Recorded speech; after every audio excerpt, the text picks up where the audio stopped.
Hey, what do you do during your downtime? I mean, when you're in the valley of despair, or what people call when you're in your nadir. I am Dr. Joshua Kolawole. I'm a global transformational leadership trainer. And today I want to talk to you, especially if you're leading an organization and you find yourself either in your personal life or even within the organization when you have to go through the valley of despair. Those are critical downtimes when government policy, prevailing economic condition, or even natural disaster, just name it. Because we live in this rapidly evolving world where things are changing dramatically. And so many leaders just keep saying even the old policies that sustain them for more than 100 years is no longer sustainable. And so at this crucial point, I know there's a lot that goes together in building back, especially when you find yourself suddenly in the valley of despair. I want to make this an heart-to-heart talk because I know these are crucial moments where you really need someone to talk with and to discuss where you found yourself, how you're going to grow out of this. So how do you navigate the valley of despair as a leader? The first thing I would encourage is that right from now, as you're building, a great mind starts thinking ahead. And that's where the place of risk management policies come in. So if you're listening to me and you're already in the valley, I know you might not like what I'm saying because the idea is if you had listened before you get to the valley, you probably would have some structure or things in place. So let's start with if you're listening and you're currently not in the valley of despair. I know it's difficult for you to listen because they say organizations learn during crisis. But at this point, I just need you to hear me out, even if you think you're immune, but at least craft a plan, create a risk management policy, develop documentation, think through all your scenarios, analyze everything, basically, even if it's just across the pestle analysis, where you have the political, environmental, social, technological, legal, economical, and even any other thing in your environment. Sometimes some people had a religious, whatever factor you think could impact the business or your organization, think through them, analyze the risk that within all this spectrum, and then create a risk management plan for it. So, because if you have a plan, it helps a lot to deal and to reduce the impact of not having a plan. Now, if you don't have a plan and you already find yourself in the valley of despair, we'd also talk through this thing. So how do you even understand that you're in crisis? It's a phase where the results you're currently getting circumstantially does not look like the period of prosperity. Once you find that there's a difference in results, maybe the attrition rate of staff in the organization is increasing, profit rate is dropping, a legal restriction on any of your products, you have to shut down a production line, or maybe a sudden accident, or even a disaster that kills maybe professional. Just imagine anything. When you're in this phase, the first thing is to define clearly. One of the crucial challenges is we all encourage people to be motivated, right? And when you're motivated, you want to live in applied optimism. You want to just hope for the best. But in some cases, let's say you want to launch a business and the product failed totally. I mean, failed to even penetrate the market. Or you have some family challenges and it looks like you've been praying about it and it's difficult for those things to just go around. I want to know that the period that is most intense, that looks like the crisis period, are actually period for people to reinvent themselves. Once you understand that this is the period of reinvention, then it helps the game. Because the first thing that comes to your mind is you want to have a root cause analysis. What did I do to deserve this? How did we get here? And while it is good to do a clear RCA, the most important part is to do an RCA with a clear mindset of how do we reinvent ourselves out of this? So you're doing a root cause analysis, but you're linking it with how do I reinvent ourselves out of this crisis? So what are the danger? The initial danger that happens is panic decisions. I know immediately you see that, you think about shutdown, you think about resignations. Even for family transformation, people think about divorce, think about, okay, throw themselves into debt. Some people start selling assets. I know a lot of people who would say, I will just isolate myself, or they've isolated themselves. People start stressing themselves. There's a lot of forgetfulness, crankiness, displaying emotional imbalances, blame shifting, creating some toxic leadership pattern. In fact, in some cases, you start seeing someone who doesn't cut corner before, start cutting corners, start compromising on values. For those who are deeply spiritual, it even pushes them to the point of spiritual disbelief, dryness, lack of spiritual identity, and a lot goes into bitterness and even some to rebellion.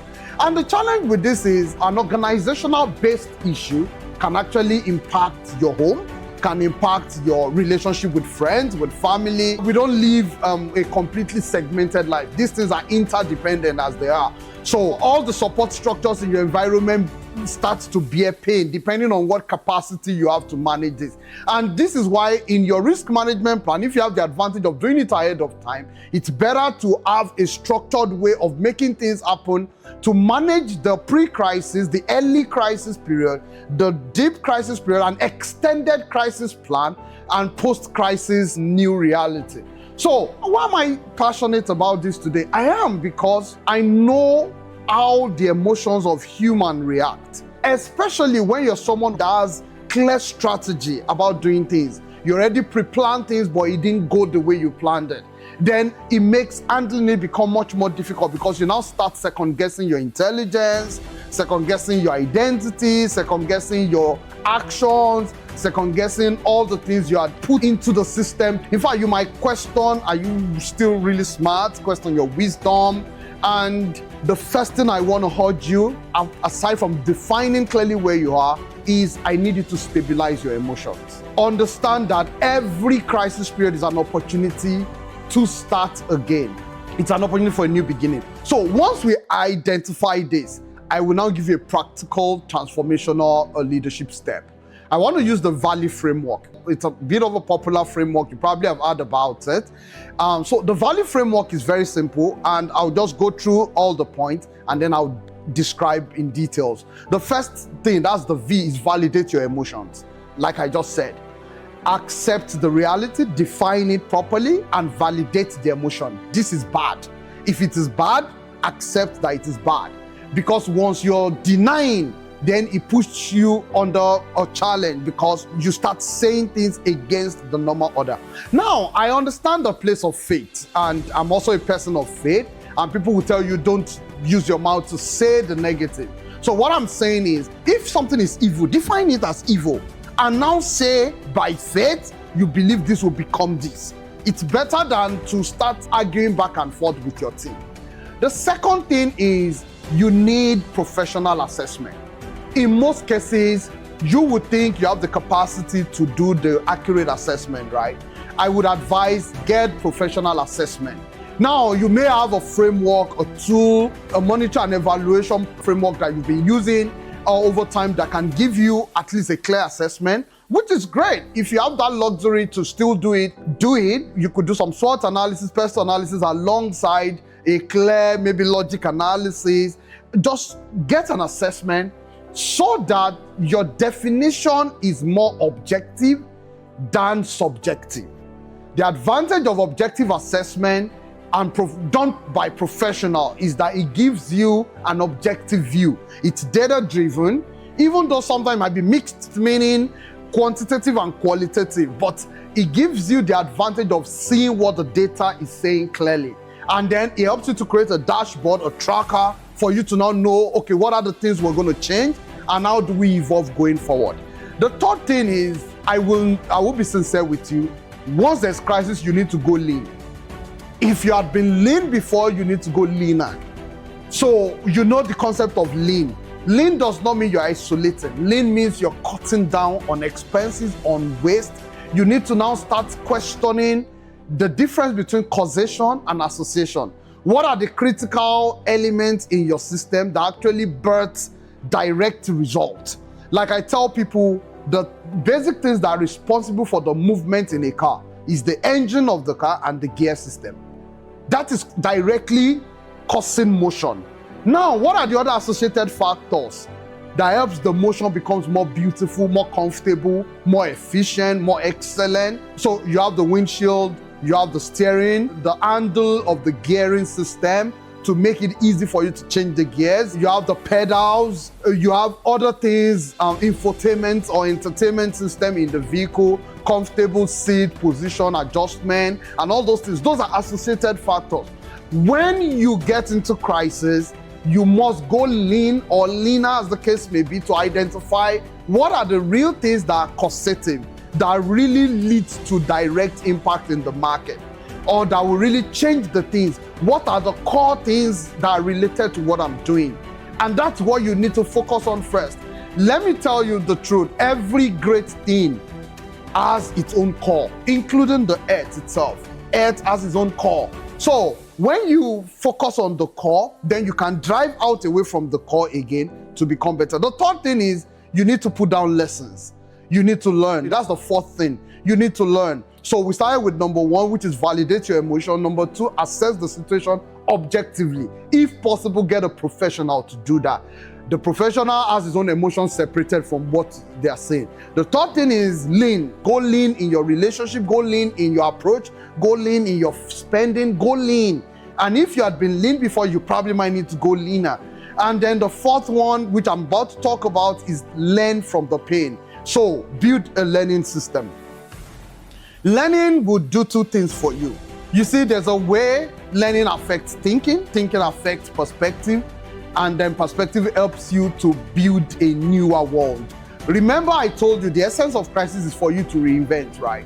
So as you're reinventing, learn from the pain. Extract insights, reflections, formulate new policies from the things you're learning.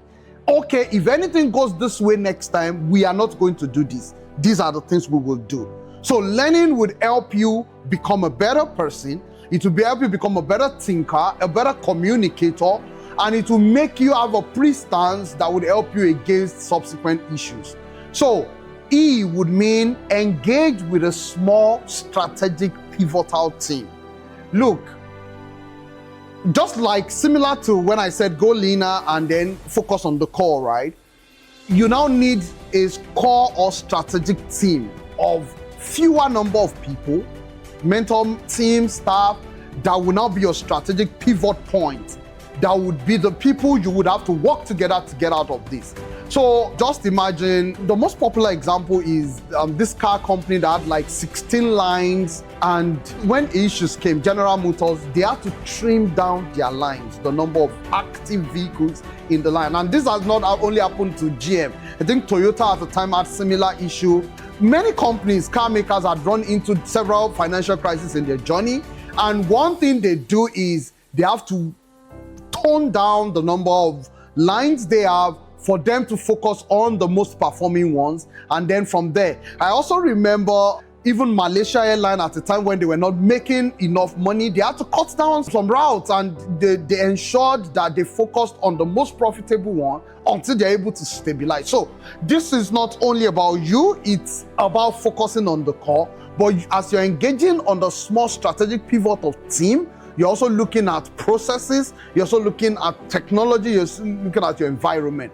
And the advantage this brings is that this helps you redefine what are the really important things in what you do.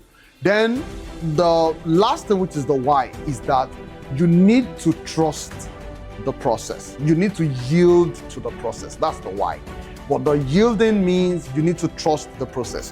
One thing I need you to know is that the fact that you make quick changes now does not mean by the time you wake up tomorrow morning, there's going to be like an immediate result. Every great growth takes time. So don't despise the slow growth. In fact, build stamina from them. One crucial thing that validating your emotion would have done for you is that it will allow you stabilize your emotion. It will allow you speak prophetically and positively into the future. It will allow you be an excellent communicator and focusing on great ideas that would help you. This value framework is a great framework. You can integrate it into your risk management plan at an organizational level. And the best thing The best time to prepare for crisis is before crisis. If you start preparation during crisis, it becomes difficult to quickly build capacity. And that's why organizations or nations that had some plans financially, plans legally to build a robust system, even when they get hit hard, there is a way they take on the shock, and that is better than organizations that don't have preparation. I remember a quote or a statement by someone that for some people, when they have injury, it will just be a flare on their skin. For some, it will be an injury, maybe just at the epidermal layer. For some, it will be at the dermal layer. And for some, it will actually crush their bones. So those who prepare properly minimize the impact, and it might just be a bruise on the skin. So, and that's why good preparation makes a whole lot of difference. So one other thing is, don't over-spiritualize the journey. Ensure that you're open to feedback and accountability. Don't compare your journey with another person. Don't abandon your discipline and your structure. And be careful. Do not make decisions that will compromise your value. Like I said, don't cut corners, because one of the critical things crisis test is integrity. If you're able to hold on with integrity in times of challenges, it yields not only great results, it builds an excellent brand for you. When you do things that are wrong, you make irreversible decisions because of the temporary emotions, then it becomes a stain, a stigma on the organization for life. So just because things aren't working doesn't mean that everything around you is crashing down. Don't burn the bridges. Don't kill the things that you can even revive tomorrow. Make sure you keep that young entrepreneurial concept in your life. Keep it alive. That is when you need to seek life out of what you're doing, and so that you can infuse those life into it. So as a spiritual person, I can give you an example. That's when some people throw themselves, or even myself, you throw yourself into some couple of fasting and praying. You really need to seek God at that point. And then when you're able to absorb life in whatever other things you do, you can infuse it into what you're doing, and you would start seeing results gradually. One great thing that would also help you to do is that it will connect you to your inner core. It will redefine purpose for you. It will let you understand that beyond what you're doing, how can you connect it to something more sustainable? And I would encourage you, try as much as possible to keep journals. Make sure you document along the line. Be a learning organization, be a knowledge managing organization. Document along the line. Make sure you are always keeping records day by day of the principles you applied, what you had to do. Let me establish this before, as I'm trying to wrap up. Growth is happening on the ground, even though you're in the valley of despair. The greatest and deepest work starts from our mind, and they happen in those seasons when we go through crisis. So those are the periods where you have clarity. Those are the periods you want to just be alone for some period. And it doesn't mean you're isolating yourself. And please be careful, don't hear me wrongly. Do not separate yourself. These are just completely from people, but you need some personal time to have clarity. And don't consider it as a punishment for something. Instead, see it as a pruning that would help you to become better. Seasons after seasons, people had gone through seasons of prosperity and seasons of real downtime where things don't work the way they wanted. Reflect instead of reacting. Deepen your roots. Don't just chase the fruit. Stay disciplined. Learn and lean on wise voices. Follow people who had gone through the journey before. Lead yourself well so that you don't make mistakes you get to regret. Those who survive the valley of despair, they come out not just only stronger, but they are wiser, they are deeper, and they become more unshakable. So your value will refine you if you allow it to, but it could also define the limitations of your strength. Like they say, people who faint in the days of adversity because their strength is little. So the choice is yours. What do you need to do during your downtime? Build, reflect, strategize. Because when the tide turns and you're ready to rise, that capacity you have built is what would eventually strengthen you. Thank you so much for listening. Bye.